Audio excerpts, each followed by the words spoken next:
अस्सलाम वालेकुम जी, की हाल जे दोस्तों? ठीक हो? उम्मीद करना कि सारे दोस्त ठीक होंगे। अच्छा जी, अज चांद रात है, सुबह ईद है ते सारे मुसलमानों नूं मेरी तरफों एडवांस ईद मुबारक होए।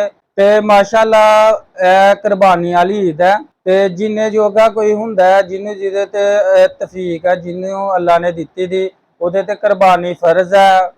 ते जिन्हां लोकां दे कुर्बानी फर्ज है, वो माशाअल्लाह कुर्बानी दिंदे भी पे ने। ते अज दा मेरा जरूरी पैगाम है कि असीं कुर्बानी दिन्ने आं सबाब दी नीयत नाल कि अल्लाह ताला सानू सबाब दे, साडे गुनाह माफ करे। ते असीं कुर्बानी तो बाद ही नाल ही गुनाह कट्टने आ। वो किस तरह कट्टने आ? ਜਦੋਂ ਕੁਰਬਾਨੀ ਅਸੀਂ ਦੇ ਲੈਂਦੇ ਆ, ਉਸ ਤੋਂ ਬਾਅਦ ਜਿਹੜੀ ओजरी ਹੁੰਦੀ ਹੈ ਨਾ, ਉਹ ਅਸੀਂ ਗਲੀਆਂ ਮਹੱਲਿਆਂ 'ਚ ਸੁੱਟ ਦਿੰਦੇ ਆ।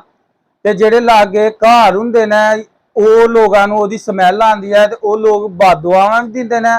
ਤੇ ਕੁਛ ਮੈਂ ਲੋਕ ਐਸੇ ਵੇਖੇ ਨੇ ਕਿ ਉਹ ਗਾਲਾਂ ਕੱਢਦੇ ਨੇ, ਠੀਕ ਆ ਨਾ।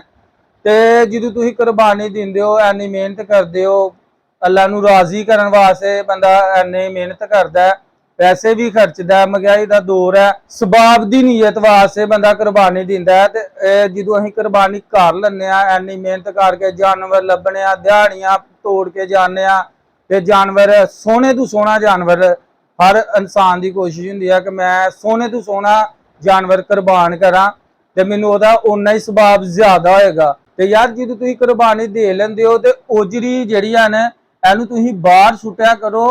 कई लैके ने ते टोया कट के नप दिया करो, या किसी वरान जगह ते जाके सुट्टिया करो कि बजाए लोगों दियां दुआवां लैन दे तुसीं बददुआवां लैंदे हो, गुनाह कटदे हो।